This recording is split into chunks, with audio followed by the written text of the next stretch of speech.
Okay, in class before this, we just took a look at the Crusades. Now we're going to be looking at the changes in medieval society that was happening around the time of the Crusades and in part is a consequence of the Crusades. So this is topic 8.5, changes in medieval society. The goal here is for you to be able to explain how medieval society changed over time, how that created new opportunities, but it also created new vulnerabilities for religious and political authority. You might be able thinking, that's probably not good for those in charge. It's probably not good for those who are not in charge, too. So, timeline wise, we're going past the European quote unquote dark ages. And again, we talked about why that's not necessarily the best term to be used. And we're looking at changes that happened over a very wide period. So, kind of over a 500-year period right here. That's what we're looking at. So, changes in the post quote unquote dark ages period. The first big change here comes from, well, food production. The climate's getting warmer. If you look at this chart over here, you can see here that during the Roman period, the Earth was a little warmer. Over here, during the Dark Ages, the Earth actually got a little bit cooler. And then after that, after the quote-unquote Dark Ages period, the medieval period was actually a little bit warmer than the period that came before it. Then we had experience what's called Little Ice Age after that. And we're not going to get too much into that. But essentially, this is one of the theories of, like, why the Dark Ages were quote unquote dark, but again, that phrase was used to refer to the lack of knowledge, classical knowledge during that period. But essentially, it is these temperature fluctuations are because of natural cycles in the sun, and during this period that we're talking about when these changes began, the sun was entering a more warmer period, a more energy-heavy output period, and that led to a warmer climate, which led to improved farming, which led to an increased food supply. This also, at the same time that's happening, there was technological innovations that helped with food production. So, for instance, the three-field system kept land very productive. So here's kind of a medieval manner, so to speak, the kind of general prototypical one, and they'd have 1, 2, 3 different fields. And what they would do is they would plant 2 of these fields, leaving one of them fallow.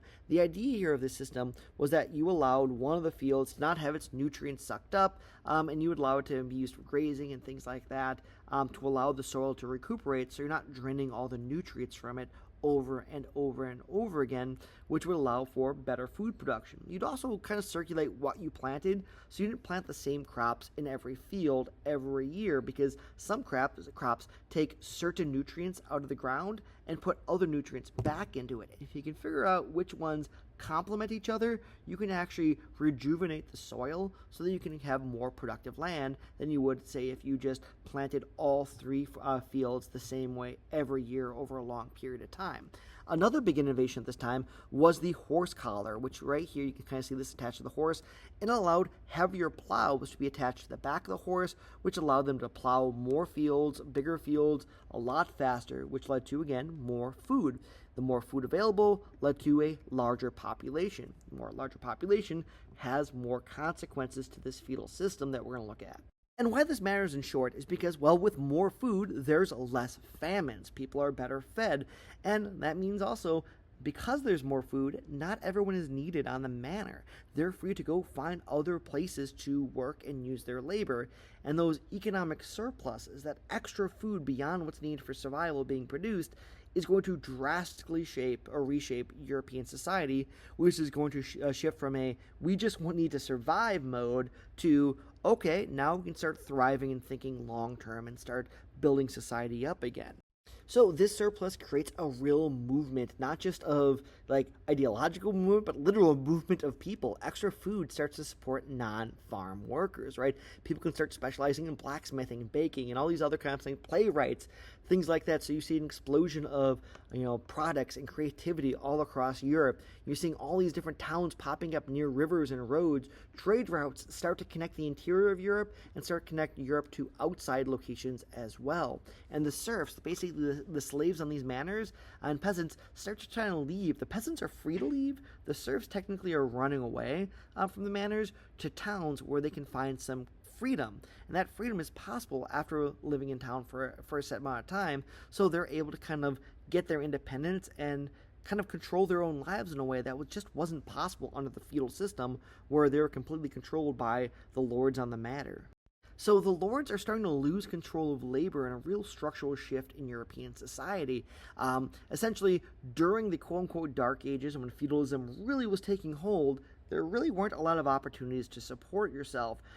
Life was dangerous. It was scary. There was no real cities were being abandoned, and so you exchange your labor to a feudal lord who would protect you. But as things start to calm down, as towns start to develop more, people had other options on what to do. They didn't have to be a peasant on a lord's manor. They could go to a town and find some other way of living. And so these feudal obligations, right? Peasants felt loyalty to their lords because the lords provided them food and land and protection.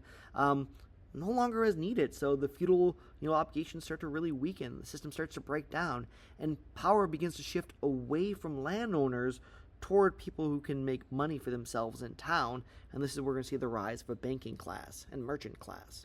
This led to the creation of the guild system. Blacksmiths, carpenters, bakers, you name it, these jobs took a lot of skill and specialized knowledge to make high quality items, and there's a lot more people who want to do this work now because, well, it gives them a chance to make a living for themselves off of the feudal manors of the lords.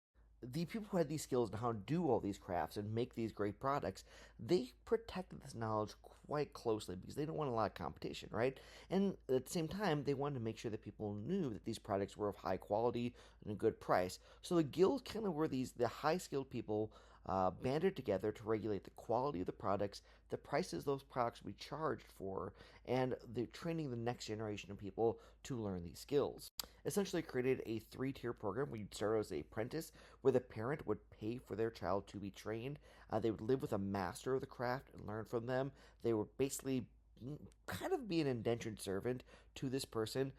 They didn't have a lot of freedoms, but in the process, they were just starting out learning how to do this trade. Then they would graduate to the journeyman level, right? Where they worked for the master, they earned a salary at this point, working 6 days a week, and in order to graduate to that next level, they had to create a masterpiece, their finest work, to show that they were of the highest skilled worker in this guild.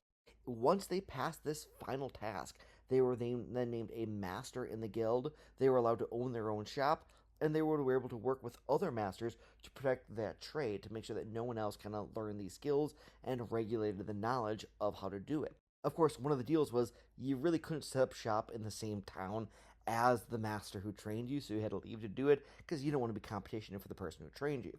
And they actually had quite a bit of power, these masters, and sometimes they even played a role in the civic government of the town, kind of running things. So this independent source of power away from the church, away from the kings, so really had their own kind of power structure. And they added an additional level of support. The guild would support people during times of illness or hardship. If you died, they would help take care of your widow and your children, things like that.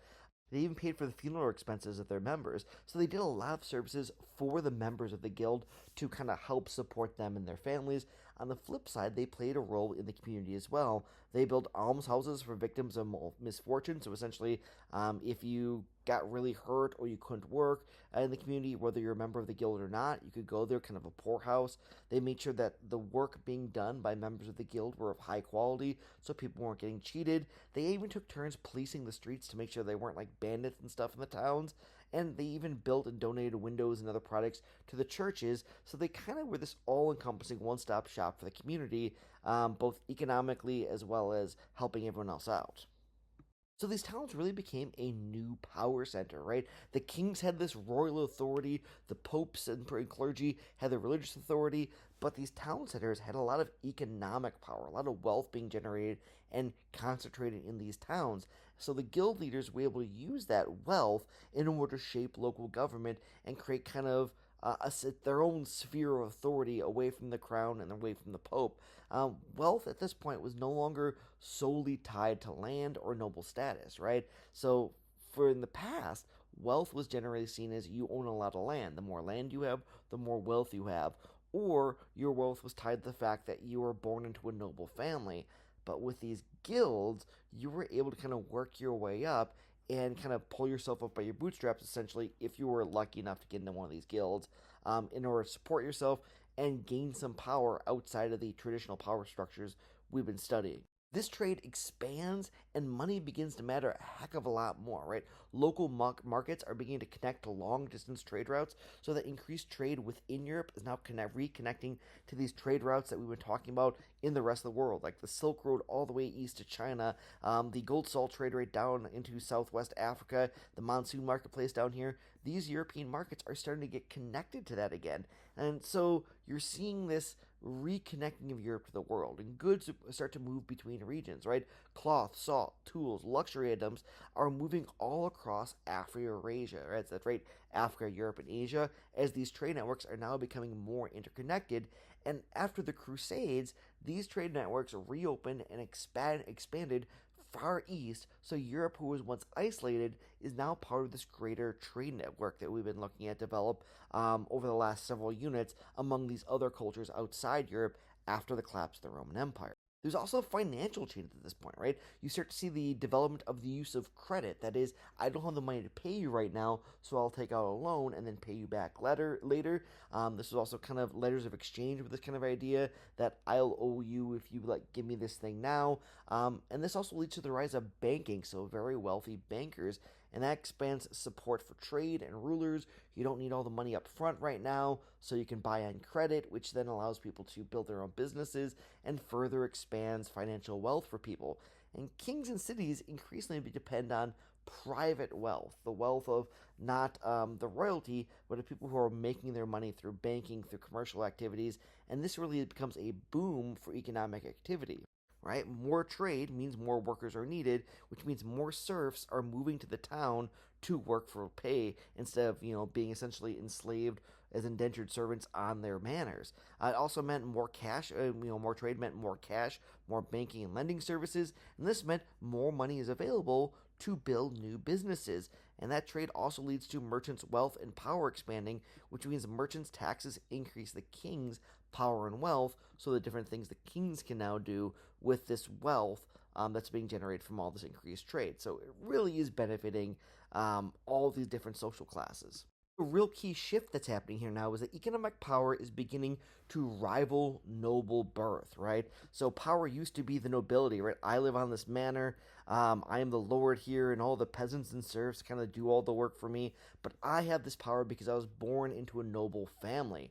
But now, money becomes a source of influence separate from this, and so you're starting to see this shift away from nobility toward more, the financial sector, which is where you see a lot of power today. So again, and this other area of power is starting to develop apart from the kings, apart from the churches. This is kind of the banking power that becomes a new thing that's really going to take off and be important in our next unit. And these towns that the peasants and serfs are all moving to are really beginning to reshape daily life. So instead of living on these feudal manors, you're starting to live in really dense housing, these towns with really crowded streets, right? You can see kind of people kind of everywhere. They're sharing wells, so this is how they're getting their water from one common water source. Of course, their waste is also being dumped into the streets. There's no sewage systems, right? The idea of Roman sewers from the past, those have not been brought back yet, so there's a lot of filth circulating, and there's also frequent travel from all this trade, meaning disease is also going to travel quickly, and when it gets to these urban centers, it's going to jump from person to person rather quickly.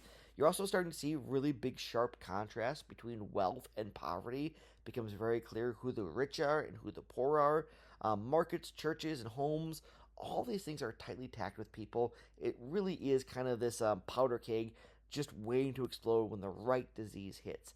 You're probably guessing where I'm going with this soon in our upcoming lesson. And of course, so there's more opportunity and more risk, right? As peasants and serfs gain freedom from the work opportunities available in the towns, those towns become overcrowded, creating danger for fire, disease, and the instability of this kind of challenge to the old way of doing things. So there's risk and there's reward. At the same time, we're seeing learning return as the authority begins to shift, right? For much of the Middle Ages, at least the early Middle Ages, that period that used to be called the Dark Ages, the real knowledge and authority comes from the religious class, right? The popes, the clergy, they have sacred knowledge that few people have access to. This begins to change in the later Middle Ages. classical knowledge from the ancient Greeks and Romans are starting to seep back into Western European life from the Reconquista, from the Crusades, and eventually from the fall of the Byzantine Empire, which we'll get to in our next unit. That's bringing this knowledge of the Greeks and the Romans back into European lives. At the same time, the Reconquista and the Crusades are bringing knowledge from the Islamic world into Europe as well. Universities start to form and they start to train church and state officials in all kinds of things, which is starting to again challenge that exclusive knowledge that the Catholic Church had. Latin still remains the language of the elite, right? The heads of the church, the kings, things like that. But the common people are no longer speaking Latin. They're speaking their own common languages known as the vernaculars. So the emperor in the Holy Roman Empire is going to be speaking Latin. The Pope and the clergy is going to be doing all their masses in Latin. But the common people are pretty much just speaking German. Over in Spain, Spanish is developing. France is developing the French language. English is kind of becoming its own thing. Even in Italy, Latin, all these other languages start to kind of fragment from the original Latin. And so you're getting all these different languages developing at this time that the common people are speaking. There is religious pressure also starting with all these changes. The church is still central to daily life, and faith is still being used to explain success and disaster in the world, but the growing complexity of the system is putting strains on that religious authority as people are looking for answers, and religion isn't really able to give them all the answers that they're looking for. So, knowledge at this time is also beginning to escape the exclusive control of the Catholic Church. So, the clergy used to control all the knowledge because they controlled all the books, because they were the only ones who really are literate. But at the end of the Middle Ages, we're starting to see more and more people getting educated from these universities. And as more and more people get educated, they begin to challenge the teachings of the church. And that's what's called heresy. And that's going to be questioning the authority of the church itself. So at the end here, the closing anchor question I'd like ending with this semester, with each of these lessons. Today it's, how did economic growth, urban life, and expanding trade create new opportunities and new dangers for medieval Europe, right? Feudalism has been weakened by labor mobility. Workers are able to move around more. Church authority is feeling pressure by all this change. And growth is creating vulnerabilities that can be exposed during a time of crisis. And you're probably predicting where we're going next because a crisis is about to hit Western Europe. These systems are going to have to adapt in some way. That's where we're going to leave into our next lesson in class. Rewrite that goal, 3 important facts, write them out, and then again, as always, one question you still have. Until then, I'll see you next class.